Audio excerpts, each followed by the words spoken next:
Hello people, welcome to sleepy classes. आज 5 जनवरी है। स्टार्ट करते हैं। Did you notice these things in the Hindu and the Indian Express. तो इन द हिंदू के पेज नंबर 1 पर है ओपन डेफिकेशन कंटिन्यूज अनअबेटेड। तो ओपन डेफिकेशन से रिलेटेड जो भी चीज़ें हैं, स्वच्छ भारत अभियान है या फिर ओपन डेफिकेशन ओडीएफ स्टेटस है, वो कैसे मिलता है, तो इन सब चीज़ों की आपको पूरी डेप्थ में नॉलेज होनी ज़रूरी है। इसके बाद है precarious family milieu forces children to homes. तो ये एक स्टडी है, इसके बारे में we need to know about. ठीक है जी, तो जो इसकी फाइंडिंग्स होंगी वो आप देख लीजिएगा। पेज नंबर 6 पर है अ ग्लोबल स्लो डाउन। तो ये हमारा एडिटोरियल पेज है। इसके बाद है after the inevitable exit the Hindutva overhang and let out abused. तो ये 4 आर्टिकल्स हैं, बहुत इंपॉर्टेंट है, हमें देखने हैं। इनमें से अगर कोई चीज़ें आपको अच्छी लगे तो आप पॉइंट्स बना सकते हैं, लेकिन ओवरऑल जो आपकी डेवलपमेंट है, मेंटल डेवलपमेंट है, आपकी आंसर राइटिंग के स्किल्स हैं, वो ऐसे ही आर्टिकल्स पढ़ पढ़ के डेवलप होंगे, आपकी रीडिंग हैबिट्स डेवलप होंगी। तो इसलिए आर्टिकल्स पढ़ना is very important. Page number 8 पर है data protection law finalised.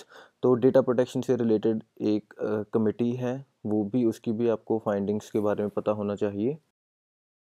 BN Shri Krishna committee है, तो इससे रिलेटेड आपको चीज़ें सर्च करनी है। ठीक है जी। इसके बाद है पेज नंबर 10 पर China test its mother of all bombs.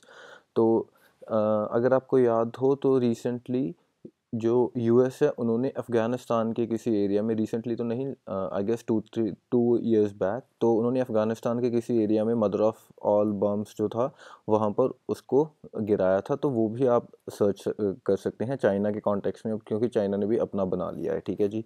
And इसके बाद है Chinese lunar rover named as U22। तो अगर इसको U2 ही बोलते हैं तो एनीवे, तो इस कॉन्टेक्स्ट में भी आपको चीज़ें दे सकते हैं। जैसे कल के न्यूज़पेपर में ही न्यूज़ थी कि चाइना का जो सॉफ्ट लैंडिंग है वो पॉसिबल हो गई है, उनके जो स्पेस क्राफ्ट था मून की फार साइड के ऊपर। तो आई होप आपने उस कॉन्टेक्स्ट में अपने नोट्स बनाए होंगे, तो उस वहीं पर इस चीज़ को ऐड कर लीजिएगा। आगे है पेज नंबर 11 पर RBI limits customer liability in fraudulent PPI transactions. तो pre paid payment instruments PPI ये क्या होते हैं and what is this issue. तो जो स्टैटिक चीज़ें हैं वो हमें करंट से ही ढूंढ कर फिर बाद में जो करंट आया है उसी से रिलेट करके याद रखना है। तो इतना काम है हमारा जो हमें करना है करंट अफेयर के पर्सपेक्टिव से। जैसे इस न्यूज़ से अभी हमने PPI निकाल लिया, तो ये हमारा स्टैटिक हो गया। स्टैटिक से अभी हम करंट फिर से डिराइव कर लेंगे कि जो न्यूज़ थी वो क्या थी। इसके बाद द इंडियन एक्सप्रेस देखते हैं। इंडियन एक्सप्रेस में पेज नंबर 6 पर है supreme court gives centre 2 weeks to apprise it of steps for appointing Lokpal. तो लोकपाल के कॉन्टेक्स्ट में यू नीड टू नो कि कैसे अपॉइंटमेंट होती है। जो कमेटी अपॉइंट करेगी लोकपाल को, उसमें कौन कौन मेंबर्स होंगे एंड जो लीडर ऑफ ऑपोजिशन है उसका क्या रोल है। तो ये सब चीज़ें आपको देखनी है लोकपाल के कॉन्टेक्स्ट में। जो हमारी लक्ष्मीकांत है, Indian polity by M Laxmikanth, तो वहाँ पर लोकपाल का चैप्टर भी आप देख सकते हैं। एंड इसी के पैरेलल एक और चीज़ होती है लोकायुक्त। तो उसके कॉन्टेक्स्ट में भी क्या जो प्रोविजंस हैं अवेलेबल, वो आपको देखना है। पेज नंबर 14 पर है free for all voters and citizens and them. तो 2 आर्टिकल्स हैं हमारे एडिटोरियल पेज से, दीज आर इम्पॉर्टेंट, तो इनको अगेन ध्यान से देखना है हमें। पेज नंबर 15 पर है वी डोंट नीड करियर जजेस इंडिया। तो ये जो हमारी ऑल इंडिया जुडिशल सर्विसेज बनाने की बात कर रही है, उसके अगेंस्ट एक आर्टिकल आया है। तो अगेन फिर अभी हमें काउंटर पॉइंट्स मिल जाएंगे।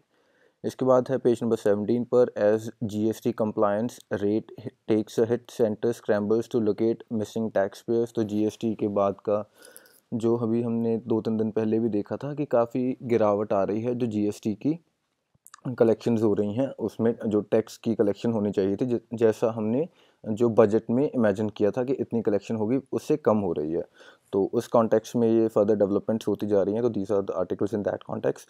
इसके बाद है women share in deposits loans inching up RBI study. तो एक अच्छी स्टडी आई है कि विमेन का भी जो फाइनेंशियल स्टेक्स हैं वो बढ़ते जा रहे हैं। They are developing their shares in deposit and loans. तो this is a good example of financial inclusion. ठीक है जी। तो फाइनेंशियल इंक्लूजन के कॉन्टेक्स्ट में ये चीज़ें इंपॉर्टेंट हैं। एंड इससे फाइनेंशियल इंक्लूजन के लिए गवर्नमेंट ने क्या क्या स्टेप्स उठाए हैं, जैसे प्रधानमंत्री जन धन अकाउंट्स हो गए। तो ये सब चीज़ें हैं जो फाइनेंशियल इंक्लूजन का पार्ट होती हैं।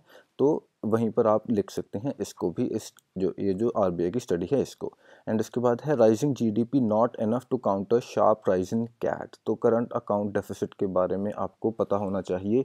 एंड अगर हमारे जो रुपये की वैल्यू है वो कम होती है तो कैट पर क्या असर पड़ेगा, अगर बढ़ती है तो क्या असर पड़ेगा, अगर हमारे इंपोर्ट्स महंगे हो जाते हैं तो क्या असर पड़ेगा। तो ऐसे आपको कोरिलेशंस खुद से ही डेवलप करनी होंगी, ये किसी बुक में ऐसा नहीं लिखी होती, you have to derive it from somewhere.